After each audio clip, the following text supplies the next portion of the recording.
Boa noite, hoje é segunda-feira, dia 14 de novembro de 2022. Sejam muito bem-vindos ao Jeito Digital, a vida é desse jeito.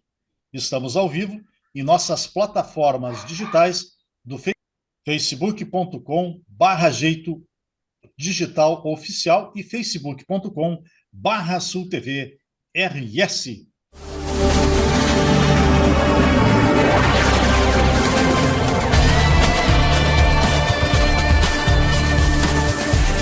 Sul TV, o seu canal digital. Se existe um único segredo do sucesso, ele está na capacidade de ver as coisas do ponto de vista de outras pessoas. E nós, da RMS Telecom, estamos inovando constantemente para entregar o melhor a você, que tem o mundo em suas mãos e está evoluindo a cada dia mais, e se adaptando, e sabe que esse processo nunca irá parar. RMS, você navegando na velocidade da luz.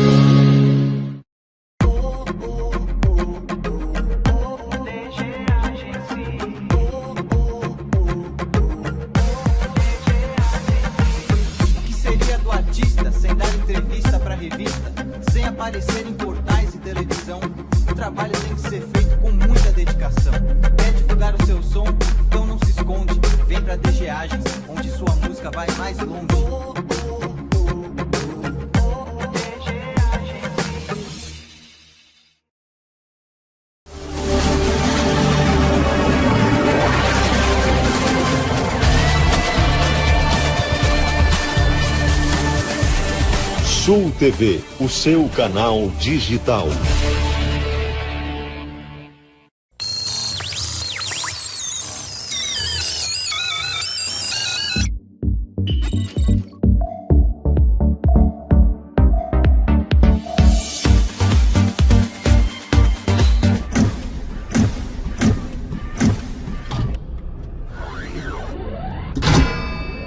Destaques da semana. Elon Musk vai banir usuários do Twitter que fazem imitações. Pois é, após a compra do Twitter por 44 bilhões de dólares, o bilionário Elon Musk fez uma das primeiras grandes mudanças na rede social nesta semana. A disponibilização do selo de verificação dentro do Twitter Blue. No entanto, a novidade rendeu problemas. Ainda, no final de semana, dezenas de usuários utilizaram o recurso para imitar memes como bilionário.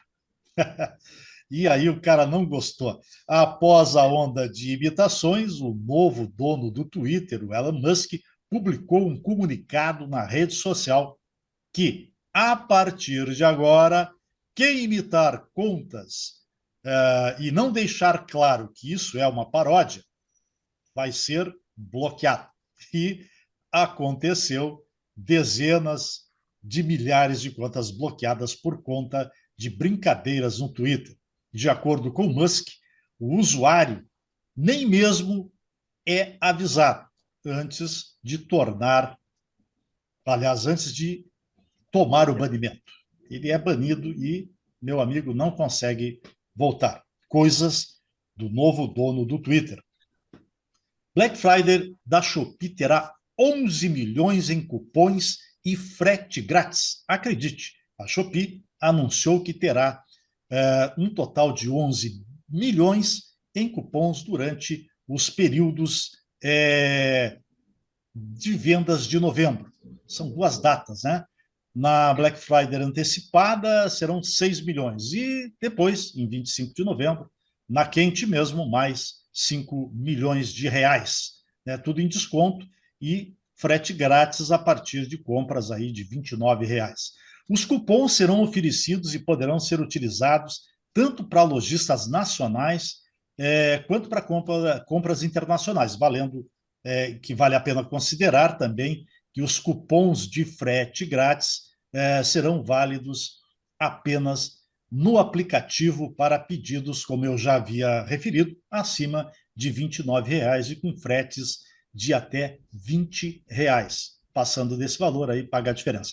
No dia 11 passado, os clientes já puderam encontrar aí produtos com até 50% de desconto.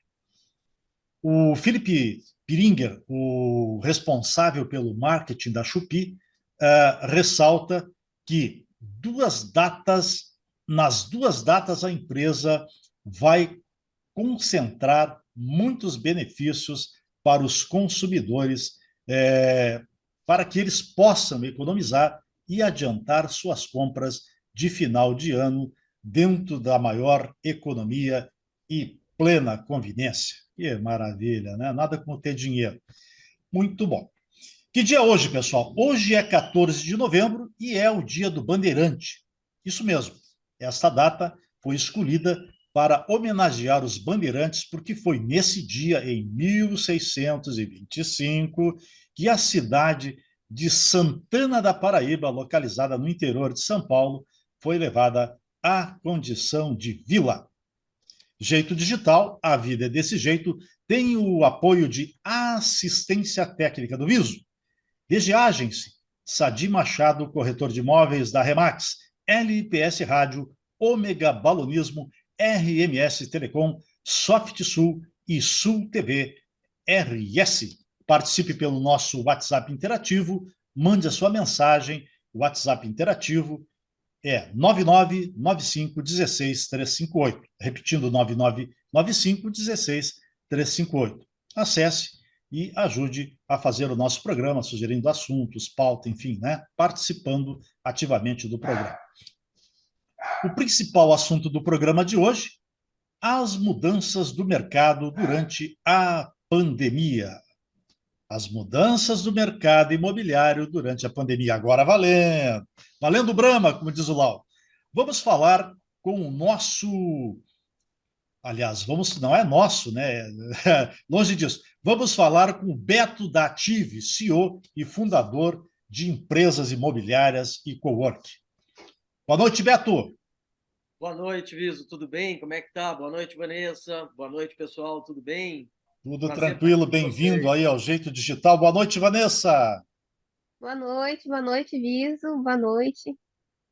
A Vanessa que fez uma arte, né? Foi fazer uma trilha, ela e o noivo aí na cidade de Farroupilha, no final de semana passado.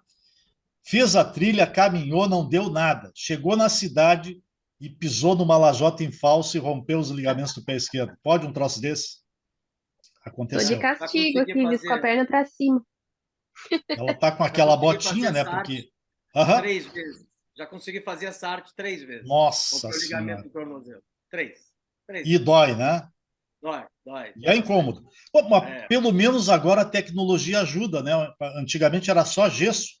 Agora pode botar uma botinha e fica legal, fica bacana. A Vanessa está até andando numa boa, né? Claro, não está subindo e descendo escada, mas ela está andando. Sim. Devagar, mas está andando. Isso aí. Betinho, vamos começar do início aí. Você se apresentando para nós. O que você faz? Qual é o seu currículo? Eu vi ali, extenso. Então, por favor, quem é o Beto Ative? Bom, vamos lá. Eu sou corretor de imóveis há 30 anos. Eu entrei no mercado imobiliário em agosto, na realidade, de 92. Comecei a atuar mesmo em setembro de 92. Fechei 30 anos de mercado imobiliário, praticamente há 2 meses atrás, né? E completando no ano de 2022. Comecei a empreender também desde cedo. Eu comecei a empreender desde os meus 19 anos. Trabalhei com carteira assinada ali dos 17 aos 19, comecei a empreender muito cedo. Comprei um primeiro imóvel lá na década de 90, em 92 entrei no mercado imobiliário. Assim como muitas pessoas, entrei no mercado imobiliário, eu sempre gostei muito da venda. Eu sempre acreditei muito nesse processo de venda. Eu sempre comparo, assim, a venda é um grande processo de sedução, né? Mas venda sempre foi uma coisa que me seduziu muito forte. Sempre teve muito dentro do minha personalidade profissional. Estamos juntos? Eu também, somos 2. Aliás, 3, a Vanessa também. E aí eu comecei a empreender cedo, fiz várias coisas, não vou ficar aqui falando, porque senão a gente vai ficar, né, muito tempo falando sobre isso, mas comecei a empreender no mercado imobiliário em 1995, quando eu abri a Noblesse, consultoria imobiliária. Em 97 eu abri a Ative, assessoria imobiliária. Depois tive algumas incursões em outros negócios também, mas em termos de mercado imobiliário. Em 2018, criei uma plataforma, era um Uber imobiliário, eu brinco, era Browork, era uma plataforma que a ideia era muito bacana, mas assim como vários modelos de negócio como esse, demora muito para rodar e precisa alavancar muito recurso, essa é a verdade. E aí, com certeza. éramos 3 sócios e percebemos que a gente não ia ter fôlego para fazer rodar aquele negócio. Em 2019, comprei franquia da Remax. A Remax é a maior empresa imobiliária do mundo. É um modelo de negócios de franquia que vai fazer 50 anos no ano que vem. E dentre tudo que eu sempre busquei, eu sempre falo o seguinte, mercado imobiliário, assim como qualquer outro, é um mercado em completa mutação. Tudo hoje em dia está em processo de mutação, ressignificar. Então, a gente tem que estar o tempo todo buscando aprendizado, buscando desenvolvimento, buscando estabelecer competências e, principalmente, de olhos muito abertos, olhos e ouvidos muito abertos, para entender todas as mudanças do mercado. Acredito muito que o desenvolvimento pessoal e o desenvolvimento profissional são os pilares para qualquer agente imobiliário. E hoje, muito mais do que ser agente imobiliário, ser sócio de imobiliária, o que eu mais curto fazer, o que me dá tesão verdadeiramente hoje, é a parte de treinamento, de mentoria, de cursos. Inclusive, agora em dezembro, muito provavelmente, estou lançando um curso online muito completo, e o nome vai ser Ative-se, seja um corretor foda, porque eu brinco muito do foda, eu posso até brincar aqui e falar para você o que é, mas eu digo que eu vou lançar provavelmente em dezembro, mais tardar em janeiro, que vai ser um curso muito bacana para virar a chave de muitas pessoas dentro do mercado imobiliário, para uma entrega de serviço bem mais qualificado. Que bacana. Basicamente é isso, fazendo um resumo assim, bem simples, rápido, sucinto. Acima de ser um empreendedor, um empresário, você é um vendedor. A Vanessa, por exemplo, é advogada, né? Mas ela também é empreendedora.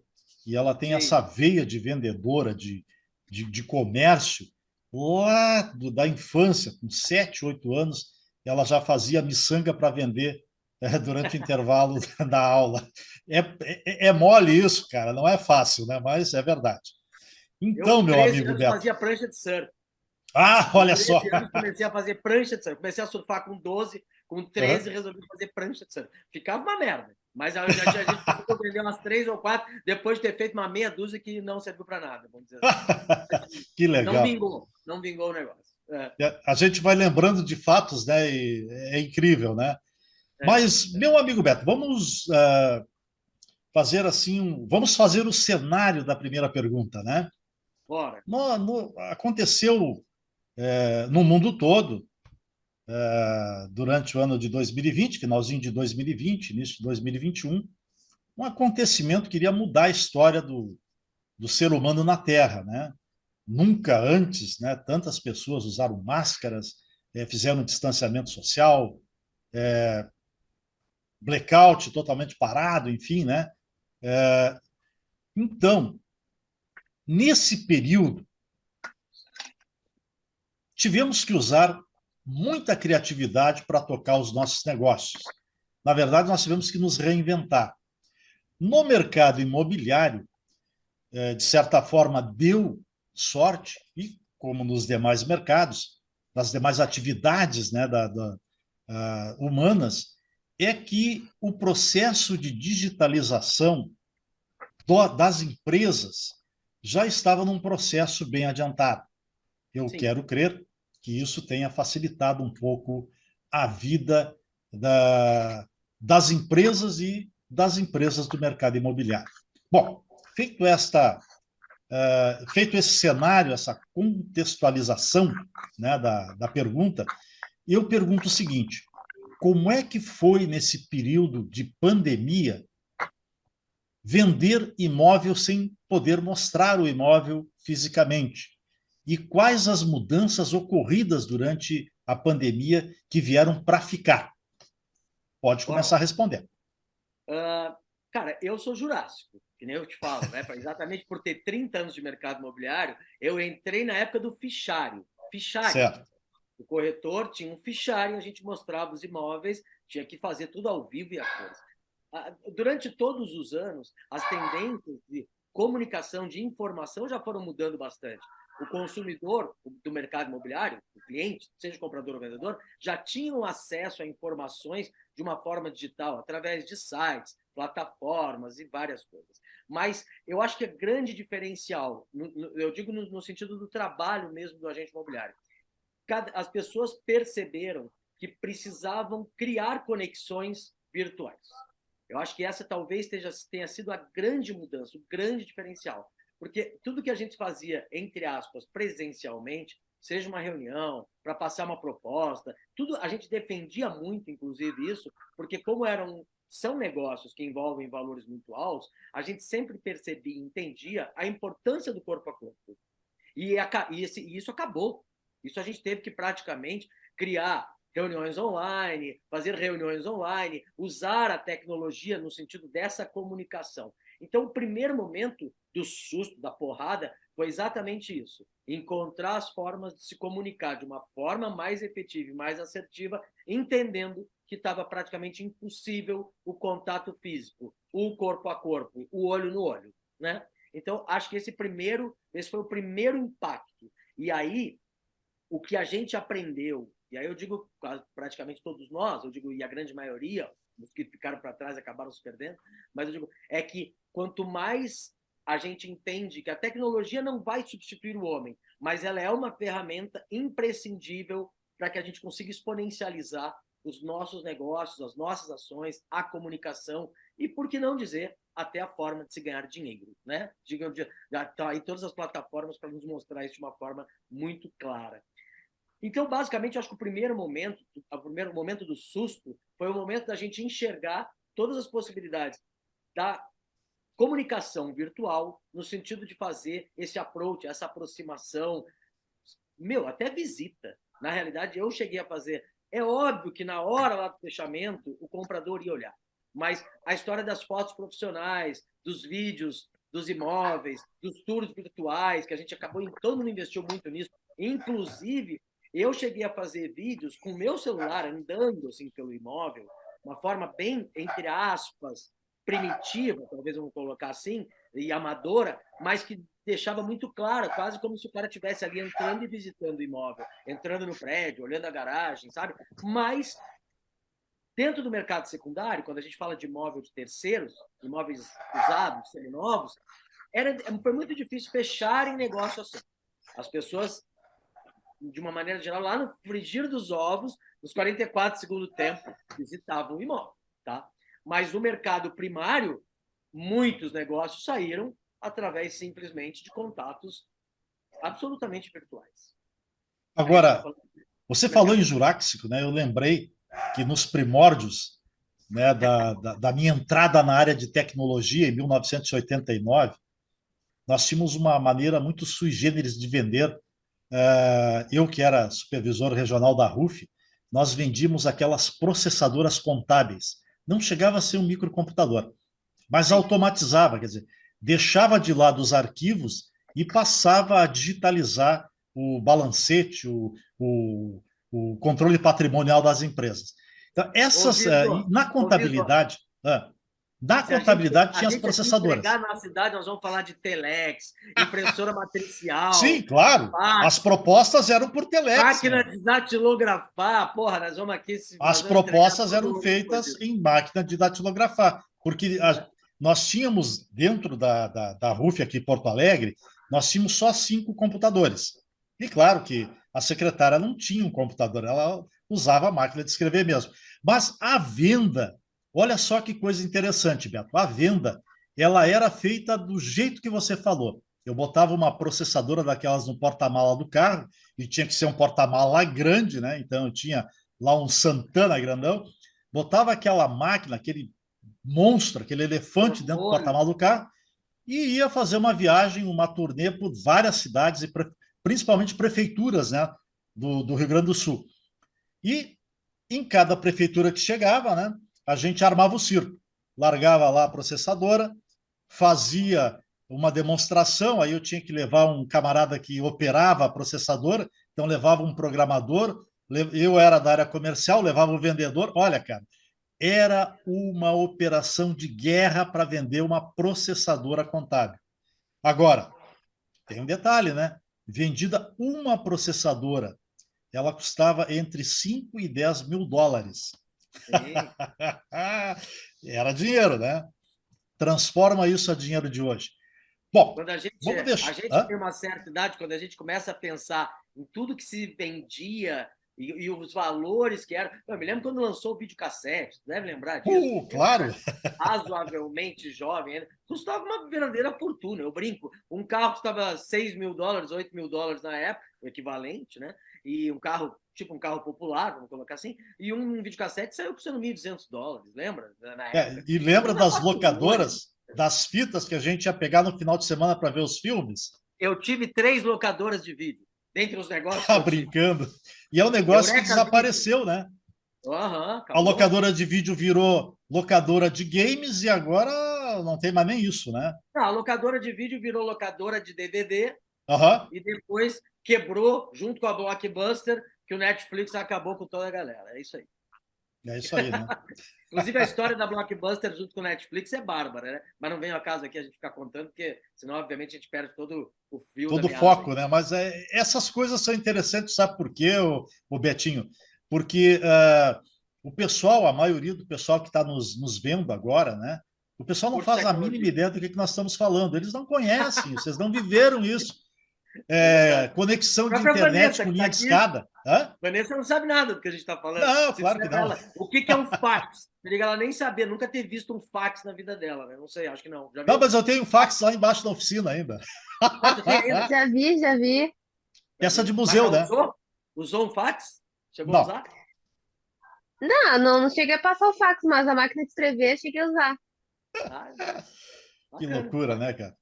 Mas é uma loucura geral, né, cara? Bom, vamos voltar então ao mercado imobiliário. Nessa época aí, Beto, mudou um pouco o perfil do consumidor e também mudou um pouco o formato do imóvel, né? Com a adoção do home office em massa, né? Veio a necessidade de obter mais espaço dentro das casas. E eu, graças a Deus, tenho uma casa grande, né? Até grande demais. E agora, de que maneira o mercado imobiliário reagiu a esta nova necessidade ou às novas necessidades de mais espaço, de ter um local para fazer o escritório, de ter um local para fazer a sua ginástica, porque a academia havia fechado, enfim. Como é que foi essa transformação do mercado e como é que ele reagiu? Isso é bacana a gente falar nisso, né? Porque às vezes mudanças, a pandemia foi uma mudança muito grande e global, Muito. né? Mas às vezes a gente fala de mudanças que não são tão representativas. Eu brinco, o preço dos imóveis na época do lançamento, na época da consolidação dos aplicativos móveis de transporte, os Uber da vida, vamos colocar o nome, antigamente as pessoas iam comprar um apartamento de 100 metros quadrados, queriam 2, 3 vagas. E isso fazia com que o que tivesse 2, 3 vagas tivesse um valor muito distante do que tinha uma vaga só. Não era simplesmente a precificação de um espaço de estacionamento de um box. Era uma distância muito maior, porque, obviamente, era uma vantagem competitiva muito grande. A história do Uber, quando entrou os aplicativos móveis, as pessoas começaram a vender o segundo carro, o terceiro carro. Aí, essa distância já começou a diminuir. Ou seja, um pequeno movimento, ou seja, a consolidação dos aplicativos móveis de transporte praticamente já mexeu muita coisa no mercado imobiliário. Mas vamos falar da pandemia, que foi o alvo da tua pergunta. A pandemia teve um aspecto muito interessante, porque exatamente pelo distanciamento social, por praticamente a gente não ter mais nem opções, nem de lazer, nem de trabalho, e estando com família, e muitas vezes, a gente sabe que mesmo tendo muito lockdown, as pessoas realmente parando num primeiro momento, as pessoas tinham que voltar a trabalhar de alguma forma. Quem poderia, deveria, sempre começou a trabalhar de forma online, praticamente de forma imediata. E o que começou a acarretar? Cara, lá tá um casal com 2 filhos num apartamento de 60 metros quadrados, que é 2 dormitórios, porque eles passavam o dia inteiro na rua, os filhos na escola, o marido e a mulher trabalhando, se viram dentro de um apartamento de 2 dormitórios, onde o marido tinha que fazer home office, a mulher tinha que fazer home office e os filhos tinham que fazer a aula também. As aulas online. Online. Ou seja, destruiu os lares, cá entre nós, e as pessoas entraram num problema muito sério. Só que aí o que acarretou? Aí acarretou num outro negócio. As pessoas começaram a perceber que por que as pessoas compram imóveis em zonas valorizadas? Porque estão mais próximas dos recursos. Sim. Então, as pessoas moram nos bairros nobres, mesmo entendendo que vão pagar muito mais caro por um imóvel, pela comodidade, pela facilidade, pela logística e pela valorização. Só que essas pessoas começaram a perceber que pelo preço de um apartamento de 70, 80 metros quadrados num bairro nobre, ele comprava uma casa de 250 metros quadrados num bairro mais afastado. Então, aonde que começou uma explosão no mercado imobiliário? Aí eu digo uma explosão. O mercado de casas em condomínio, mesmo distantes da parte nobre das metrópoles, exatamente por ser construções horizontalizadas, né? Então, não poderia, obviamente, pegar um bairro nobre para colocar condomínio de casa, né? Isso tem que ser, de alguma forma, mais afastado. Mas esses condomínios todos bombaram. Outro movimento que teve, extraordinário, estrondoso, todo o litoral do Brasil. Todo o litoral do Brasil. As pessoas começaram a perceber que não precisavam morar em Porto Alegre, não precisavam morar em Caxias, não precisavam morar em Passo Fundo. O cara poderia morar lá em Atlântida, em Garopaba, em Florianópolis, em Camboriú e trabalhar home office. Então, esse movimento que existiu foi muito forte. Mas é claro, por exemplo, algumas pessoas, aí é como qualquer, a gente falar de oferta e demanda. Eu, por exemplo, que sempre trabalhei mais focado em bairros nobres, tipo Bela Vista, Petrópolis, eu não surfei essa onda. Porque a minha onda foi ao contrário, as pessoas começaram a querer sair desses imóveis. Então, esses imóveis tiveram até uma perda de valor, enquanto que, por exemplo, um imóvel na Bela Vista, praticamente toda a pandemia, não teve um boom, não teve um boom. E os preços mais ou menos ficaram estáveis. O cara lá que tá vendendo casa em condomínio em Xangri-Lá, viu os imóveis deles dobrarem não, mas praticamente ganharem 50%, 60% de valorização nesse período, exatamente por uma lei de oferta e demanda, né? de oferta e de procura. Simples assim. Então, aconteceu muito isso. Existiu um movimento migratório muito forte, mas sabe o que a gente percebe também, Visor? Já está começando a se readaptar. Porque como as aulas já voltaram, muitas empresas já abriram, os negócios já estão voltando a funcionar de uma forma normal, restaurantes, lazer, porque, claro, o cara estava aqui em Porto Alegre, trancado num apartamento de 60 metros, vou morar numa casa lá em Gravataí, de 300 metros quadrados, pelo mesmo preço, não vou ter nada para fazer mesmo, não posso ir a restaurante, não posso ir a cinema, não posso ir a shopping center, não posso fazer nada, fica dentro de casa, tem jardim, tem espaço, tem tudo, mas agora eu acho que agora a tendência é, de uma forma não tão forte, porque aí é diferente o movimento, mas a tendência eu acho que é começar a voltar a ter uma valorização mais expressiva nos bairros nobres, a demanda já começar efetivamente a estar mais acelerada, maior mesmo, mais ampla. Ok. Eu quero saber de um especialista de mercado, como você, né, o seguinte: a gente sabe que houve um movimento, né, de queda da taxa da Selic, que caiu para 2% no mercado imobiliário. Depois da E pandemia, aí, né, 2021, praticamente, chegou num patamar isso, mínimo, que foi 2%. aí deu uma retomada no mercado, mesmo durante o período da pandemia, né? Sim. Então eu queria saber, né? Claro, tudo isso para suprir aquela necessidade de mais espaço, né? Qual foi a Basicamente, importância disso aí, né? E qual foi a importância dos financiamentos que ficaram mais acessíveis, né? Porque caía a taxa Selic, caía a taxa de juros. Qual foi a importância desse movimento aí que fez o governo para facilitar reformas e aquisição de novos imóveis? beleza. É óbvio que a gente sabe que praticamente é muito difícil as pessoas terem dinheiro para ir lá e comprar um imóvel à vista. São raras as pessoas que podem. Apesar do crédito imobiliário no Brasil ainda ter um percentual de PIB muito baixo comparado aos países desenvolvidos, aos países de primeiro mundo, como a gente chama, as nossas taxas são baixíssimas, a gente tem muito espaço para crescer ainda, muito, muito mesmo. É óbvio que quando o governo faz esse tipo de movimento e que reduzindo a taxa Selic, obviamente, que incide diretamente no crédito imobiliário, nas taxas, nas prestações, nos encargos e tudo mais. Então, é óbvio que isso alavanca. Esse movimento que praticamente existiu vamos colocar ali de outubro de 2020, eu não me lembro quando é que a taxa Selic começou a reduzir mesmo forte, porque eu não, a gente Final vai do ano, acompanhando né? em novembro, É por aí, outubro, novembro. eu acho que foi no final de 20, ali, outubro, novembro, Foi no ela final de começou a 2020. desmoronar. É, Chegou naquele patamar lá em 21, que o mais baixo foi de 2%. Agora, quer dizer, a gente começou 2022 a 2,75. O início de 2020. Agora a gente está a 13,75, e graças a Deus não passou os 14 que foi para a Câmara, foi para o Senado lá para ser votado. Né? tá Mas certo. eu acredito que a tendência, porque claro que a gente está num momento, e aí a gente tem que falar um pouco de política, a gente está num momento, quando se fala em política, se deixa o cenário muito incerto. Isso sempre foi. Não é a questão dessa eleição. Não, sempre foi assim. Todas as eleições É. são assim. As pessoas recuam, deixam de fazer investimentos, esperam para ver o que vai acontecer, ficam assustadas quando um lado ou outro ganha. Aquele terrorismo que a gente está acostumado, e não é diferente do que já teve em outras eleições. Eu tenho, né? Que nem eu brinco, eu estou há 30 anos no mercado, já passei por uma porrada delas. Né? Mas, e eu sempre digo, o pessoal faz um monstro, e muitas vezes os monstros que o pessoal faz são os monstros que ajudam a resolver as coisas. Mas não estou aqui defendendo nem falando mal nem bem de ninguém. Eu só digo o seguinte, as pessoas se assustam muito, mas o mercado imobiliário sempre vai ser um mercado em que os políticos, os governantes têm que olhar com cuidado. Ele é um mercado que alavanca. Ele alavanca toda a economia. Ah, com certeza.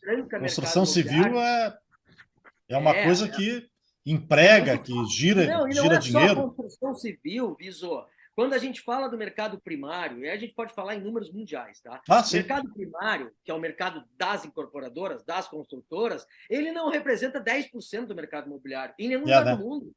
Os outros 90% é imóvel de terceiros. É o imóvel seminovo, porque as pessoas vão comprar e vender imóvel a vida inteira. Ah, com certeza. Inteira. Tanto faz se você se separa, você vende imóvel. Você fica duro, você vende teu imóvel. Você ganha um pouquinho de dinheiro, você quer melhorar o teu imóvel. A vida inteira vai ser assim. E mesmo essa nova geração de millennials que não querem comprar imóveis, e até entendo, por causa da mobilidade e tudo mais, mas eles vão ter que alugar de alguém vai ter que comprar para eles alugar.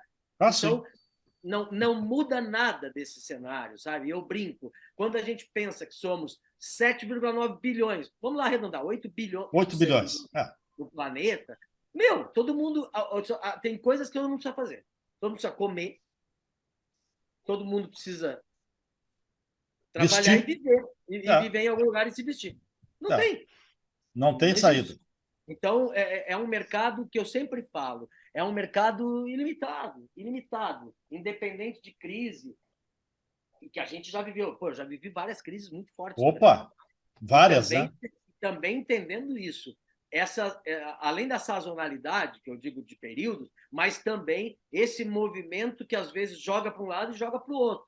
E aí cabe ao corretor, ao empresário, às pessoas que estão dentro desse jogo. É que nem, por exemplo, te dando um exemplo prático, imóvel comercial, salas comerciais. Hoje é um produto que não tem demanda. Não existe. Ah, sim. Não existe demanda. Por quê? Já era um produto que já existia uma saturação antes da pandemia. Existia uma porrada de salas ali para vender, para alugar, fechadas. Ou seja, já era um mercado que estava saturado antes da pandemia. O que a pandemia fez? Fez as pessoas entenderem que ela não precisava mais estar naquele espaço. Ela poderia estar num coworking, ela poderia estar dentro da sua casa, ela poderia estar fazendo um outro tipo de negócio sem ter aquele ônus do espaço físico ocioso e permanente. Aquele mercado de sala comercial, porque quem comprava imóvel comercial era investidor para alugar. De uma maneira geral, o pequeno empresário, estou falando de salas e conjuntos pequenos. As pessoas não têm dinheiro para comprar. O cara ia lá, se formava, tinha que abrir um consultório dentário, ele ia alugava um conjunto e montava o bagulho dele. Um escritório de advocacia, um escritório de arquitetura. Só que muitos desses, o dentista ainda precisa. Agora, o advogado não precisa mais, o contador não precisa mais, o arquiteto não precisa mais, e nem quer ter mais.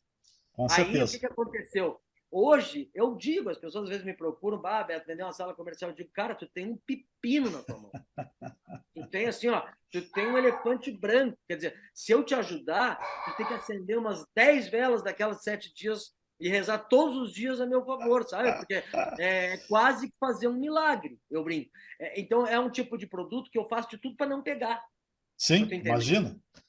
Porque é um produto que não tem, por mais competência que você possa ter, por mais esforço, comprometimento, engajamento, inclusive conhecimento desse mercado, é muito complexo você fazer esse produto girar. É como querer vender, é que nem brincando aqui, é como querer vender aparelho telefônico nos dias de hoje. A 99% das casas não tem mais. Não tem mais telefone fixo, né? Eu Nós ainda temos. Eu tinha um Toca o dia todo ali, ninguém atende. Eu tinha um coworking de 500 e poucos metros quadrados na Bela Vista, ali em final de 2015 até 20. Em 20, eu estava com a RAP, a Cabify, a Pop Trade, grandes empresas ali, além de todo o movimento não fixo, mas que existia. Eu tinha 2 auditórios, 5 salas de reunião, beleza. Chegou a pandemia. Eu fui perdendo todos esses clientes, que eram os clientes fixos, tecnicamente os que bancavam a operação. Perdi a Pop Trade, perdi a RAP, perdi a Cabify, perdi todo mundo. Ainda segurei 3, 4 meses que falei, bom, vou fechar, não tenho o que fazer. Esse negócio não tem o que fazer. Você foi o boi com a corda. Acabou, joguei fora. Aí eu me lembro, dentre as coisas, que eu tentava vender algumas coisas, que eu fechei a operação, perdi tudo, né? Aí eu tentei vender algumas coisas. Aí eu me lembro que eu tinha uma caixa com mais de 100 telefones. E telefones bacanas, da Intel. Vai fazer o quê com esse telefone agora? Cara, eu botei ali para vender. Eu fiz tipo sabe, vende tudo aqueles. Eu botei para vender por nada. Nem por nada ninguém comprou. Nada ninguém comprou. Eu joguei tudo no lixo, aquela merda toda. Aí é que nem eu digo, tem certas coisas que não adianta. Tem investimento que muitas vezes a gente faz e que a própria mudança do cenário, ele vai nos fazer perder. E tá tudo certo. A gente, quando empreende e quando a gente também está cada vez mais o mundo globalizado como está, cada vez mais a gente vai ter coisas que amanhã ou depois não vai servir para nada e a gente não vai vender. Cada vez mais. Não vai poder se desfazer, com certeza não. Não, joga no lixo, tem que fazer, sabe, jogar fora. É que nem outro dia eu fui tentar arrumar um micro-ondas, estragou um micro-ondas. Aí eu peguei a porra do micro-ondas, levei lá na assistência técnica, e aí o cara, pô, o micro-ondas devia ter uns, sei lá, 6 anos, 7 anos. Nossa Senhora! Pô, o preço para consertar o micro-ondas era, cara, 60% de um micro-ondas novo, 70%, sei lá. Aí o cara, o senhor tem que vir buscar, o senhor não vai mandar fazer o serviço. Eu falei, não, velho, joga no lixo, eu não vou nem buscar essa naba, entendeu? Mais despesa. Pega a peça, faz o que quiser, porque eu não vou nem dar o trabalho de ir buscar essa porqueira, né? Deixei lá. Mas isso aí vai acontecer, que nem nos Estados Unidos, né? Que a gente. A americanização, eu ia falar, a americanização da economia brasileira está chegando, né? O descarte. E principalmente quando a gente fala de tecnologia, né? Sim, sim. Lembra?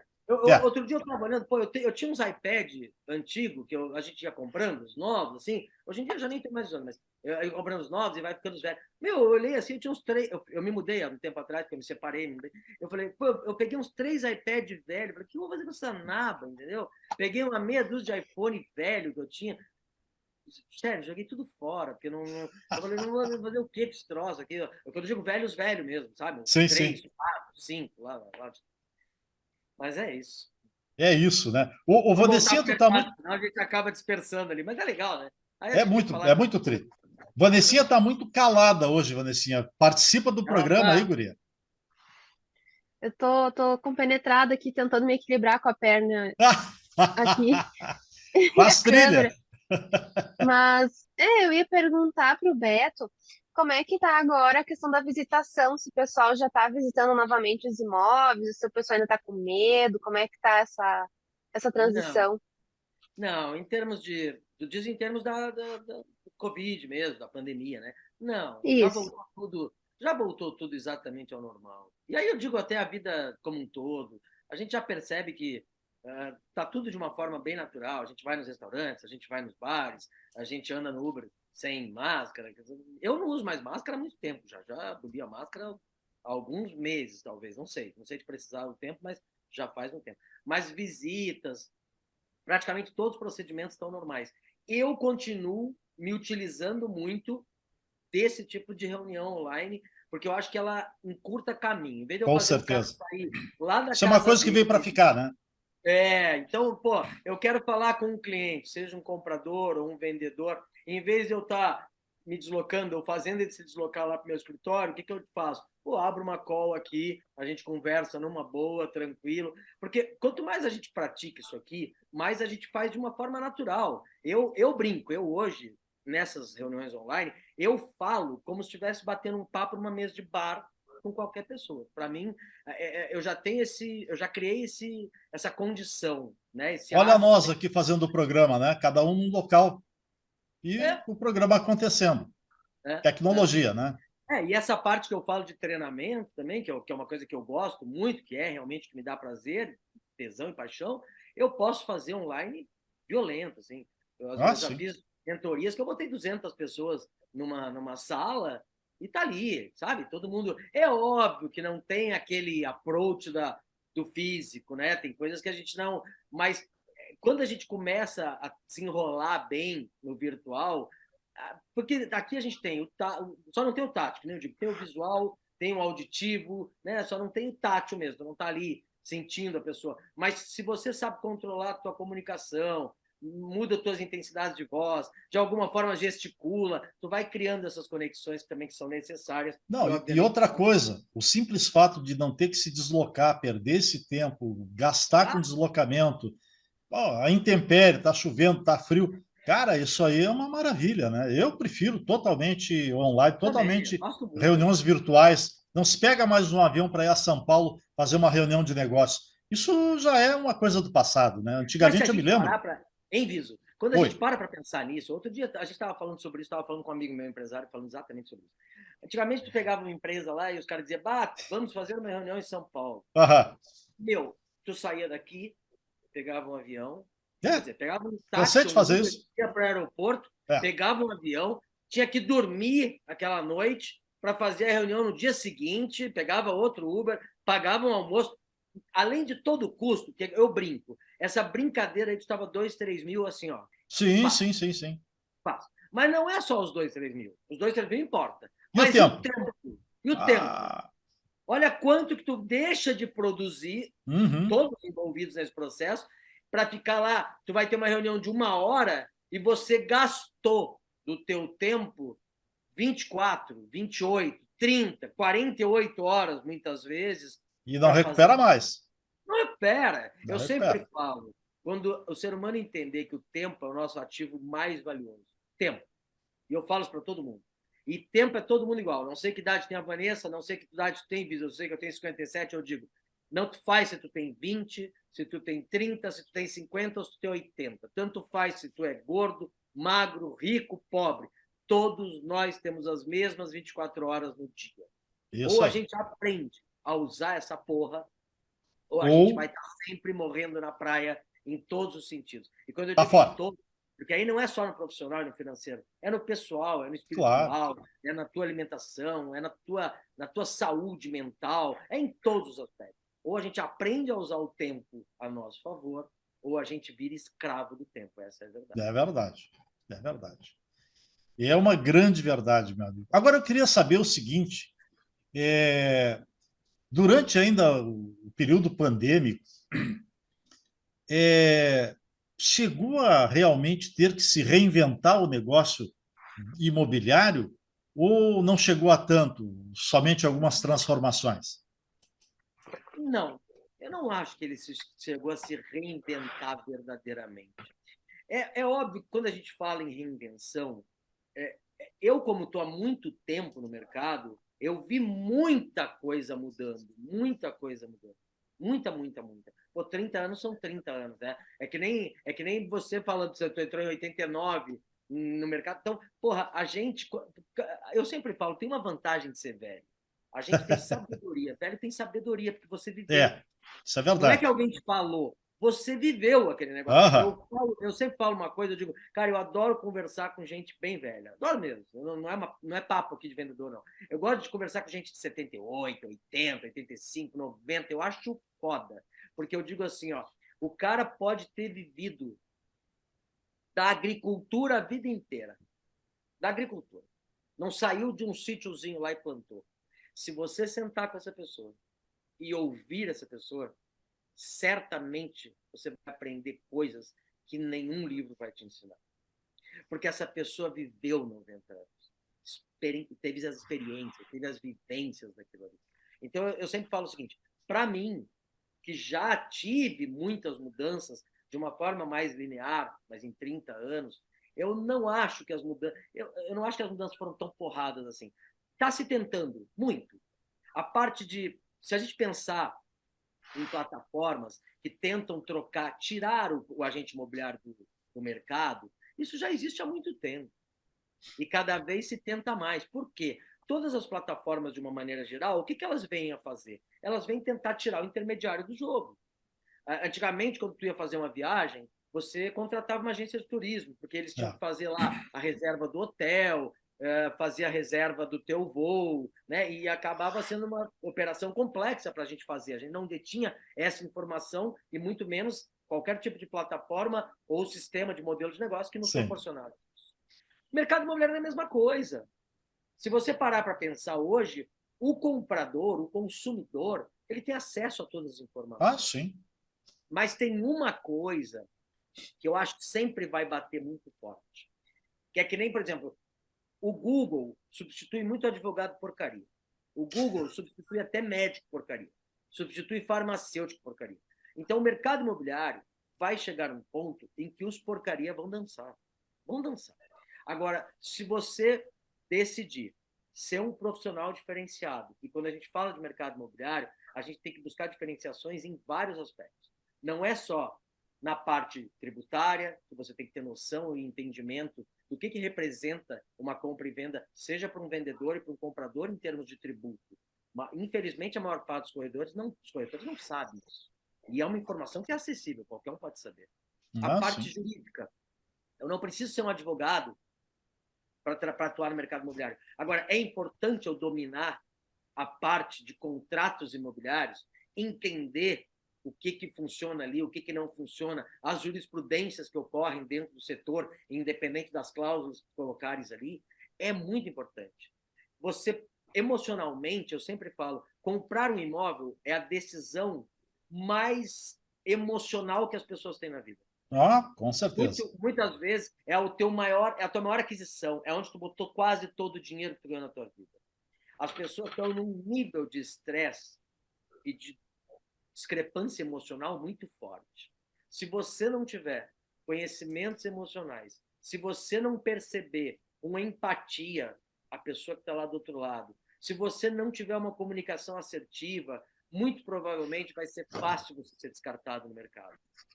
Então, eu acho assim, o mercado imobiliário vai mudar muito, mas eu acho que o nível de profissionalismo de um corretor de imóveis vai atingir patamares muito mais elevados. As pessoas vão perceber que não basta apenas ter feito 4, 5, 6 meses um curso de técnica em transações imobiliárias, tirar um Cresci e achar que vai vender uns imóveis e ganhar uma grana preta.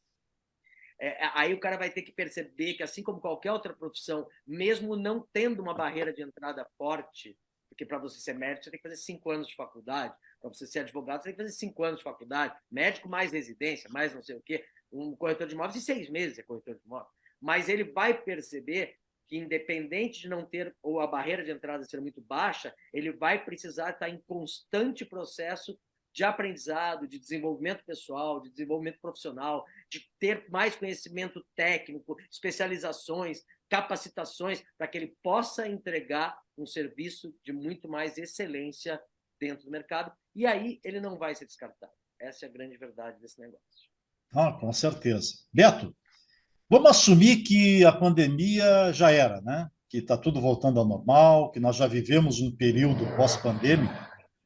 Quais foram as ações, né, que foram tomadas para retomar essa visitação pessoal, para retomar ações que antes da pandemia eram normal e que durante a pandemia foram sustadas e que agora retomam? E mais, qual é a projeção para o futuro do setor imobiliário? Bora lá. Em termos de, na realidade, para voltar ao normal, eu acho que foi um movimento muito natural. Assim, e natural independente das pessoas, né? A gente percebeu que, de uma forma muito natural, as coisas foram voltando ao normal. Não existiu, assim, um movimento, vamos lá, do mercado imobiliário ou do mercado de gastronomia, do mercado hoteleiro, no sentido de vamos conseguir reverter isso da noite para o dia. Foi um processo de conscientização, vacinação, as pessoas perceberem a importância de terem mais cuidado com os outros, talvez mais higiene pessoal, alguns cuidados de uma forma geral, próprio cuidado com a saúde, né? Porque eu sempre digo, o ser humano só dá valor à saúde quando não tem, né? Como quase tudo na vida da gente. Mas eu acho que não teve assim alguma medida efetiva. Eu acho que foi uma condição muito natural das pessoas perceberem que já estavam no momento e que, bom, já posso começar de uma forma efetiva e retomando a minha vida. Né? Ninguém te falou assim, de hoje em diante tu pode ir no restaurante. Tu começou a perceber o momento, e aí cada pessoa teve o seu, começou a perceber o momento que, pô, eu posso ir num restaurante, almoçar com meus amigos, tá? Daqui a pouco, se é um jovem, já está lá na balada, no meio de 2.000 pessoas. Mas beleza, já está tendo, a gente sabe que está tendo show, está tendo tudo normal. Tem pessoas que acreditam que tem um pouco mais de risco, ou pela sua idade, ou pela sua, obviamente, seu histórico de saúde. Pô, eu não vou me correr o risco de ficar lá enfiado com 10.000 pessoas. Mas já se dá ao direito de ir num restaurante comer um fondue com os amigos. Então, eu acho que não existiu uma força, um movimento mais abrupto. Eu acho que foi uma condição muito natural, assim. E talvez, se a pandemia não tivesse sido de alguma forma também controlada, a gente provavelmente poderia ter problemas mais sérios. E a gente está falando mundial, né? Não é só um problema do Brasil. Local. Brasileiro. Não é local. Beleza. Bom, nós já estamos nos encaminhando. Projeção, tu perguntou de projeção. Isso, projeção. Eu sou um cara muito otimista. E como eu te falei antes aqui, eu sempre falo, tem mercados que, quer queira, quer não queira, não tem como acabar com ele. O mercado imobiliário não tem como ser desfeito da noite para o dia. A gente não vai morar de forma, pelo menos eu acredito que não muito tempo, não durante muitos anos. A gente não vai morar em espaços compartilhados, onde a gente vai lá botar 25 famílias no mesmo imóvel. Não vai acontecer nada disso. O ser humano ainda tem essa história do núcleo familiar, da proteção, da segurança, do conforto. Basicamente, todos nós, quase que na nossa totalidade de tempo e recursos que a gente acumula, é nesse sentido. De buscar conforto, de buscar segurança, de buscar privacidade. Todo mundo quer isso. Eu digo, o ninho é condição fundamental de todos nós, seres humanos. O ninho, a casa. Não interessa se é um apartamento de 30 metros quadrados ou uma mansão de 500. Eu digo, é um ninho. Todo mundo quer ser o teu ninho, quer ter o teu ninho. Então, eu acredito que é um mercado que não vai acabar nunca. Em termos de profissionais, eu acho que, como eu já falei antes, eu acho que é uma questão de qualificação mesmo, entender tudo que um agente imobiliário representa na vida das partes que estão contratando ele.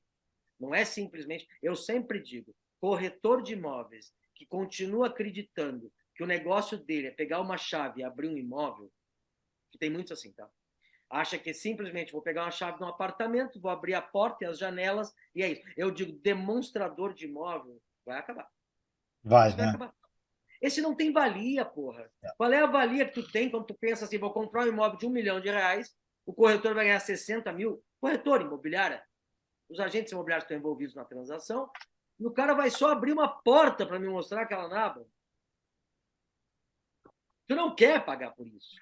Agora, quando você perceber que esse cara demandou tempo, energia, para te economizar tempo, que tu veria lá 30, 40, 50 imóveis, e o cara conseguiu filtrar por conhecimento, por expertise, por ser um especialista, os melhores imóveis para te comprar.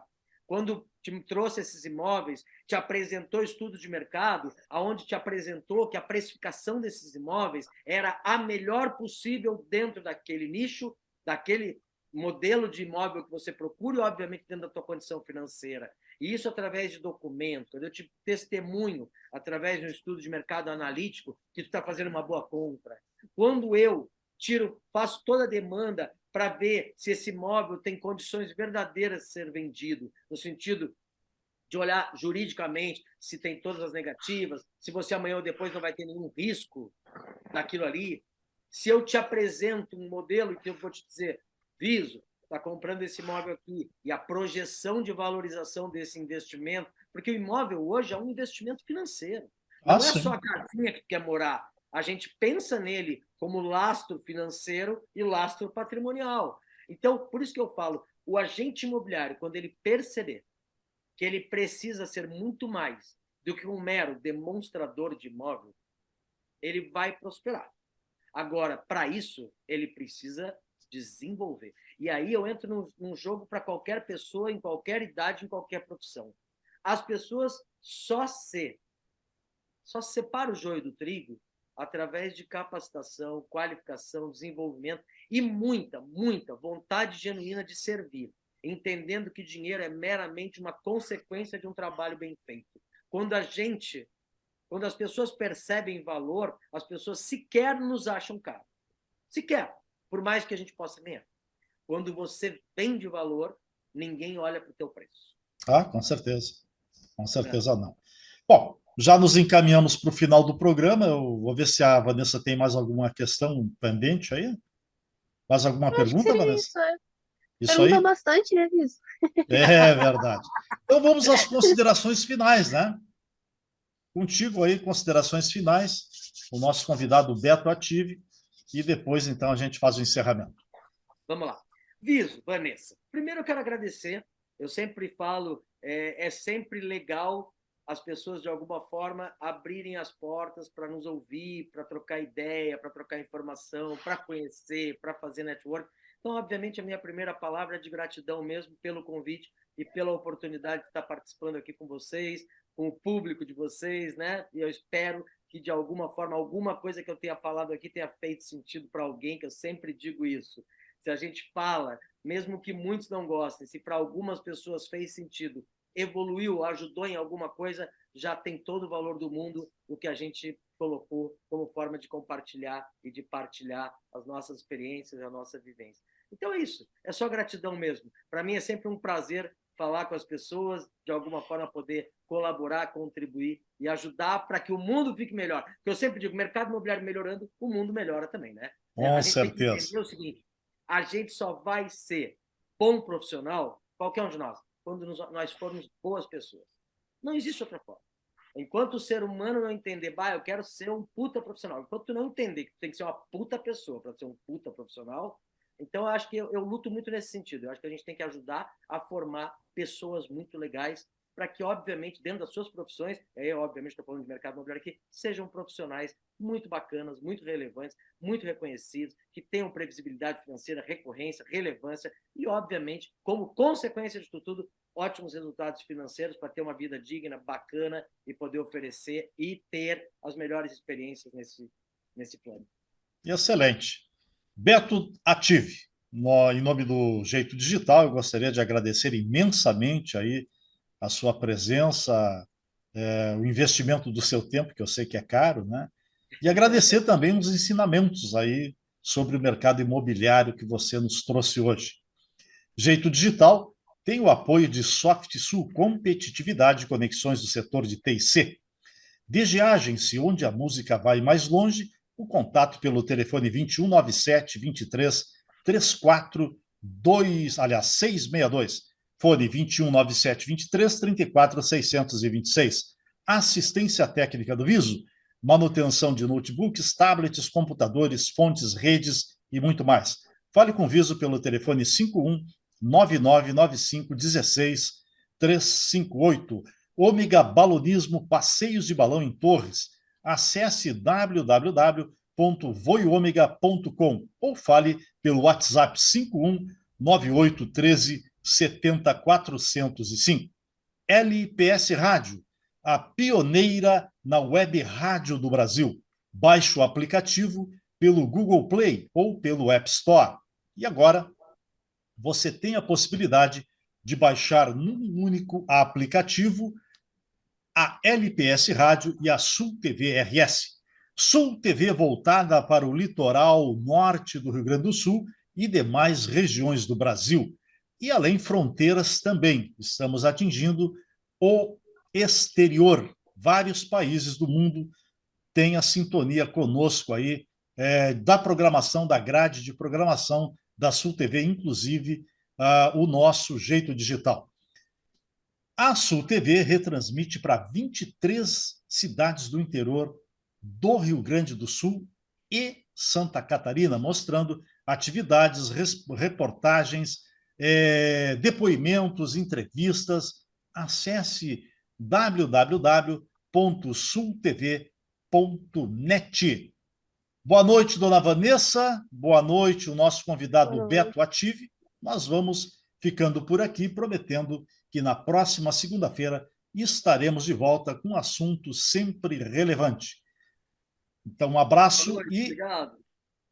Tivemos hoje na produção e central técnica e direção geral desse programa, Lauro Pons Santos, assistente de direção, Irene Grinks, a apresentação do jornalista João Carlos Visorek e a participação especial da advogada Vanessa Souza Visorek. Até a próxima segunda. Tchau, pessoal!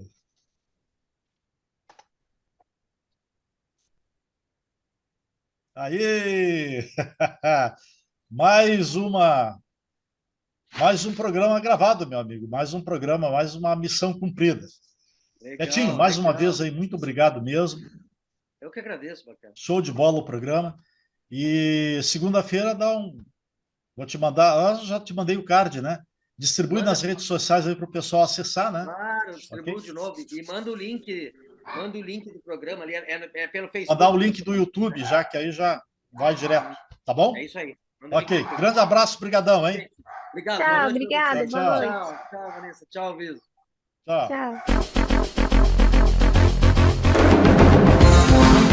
Este foi Jeito Digital. Apresentação João Carlos Visorek. Não esqueça, este programa é apresentado todas as segundas-feiras, às 20h30, na Sul TV e no Facebook da Sul TV. Reapresentado aos sábados e domingos, na LPS Rádio, às 8 da manhã.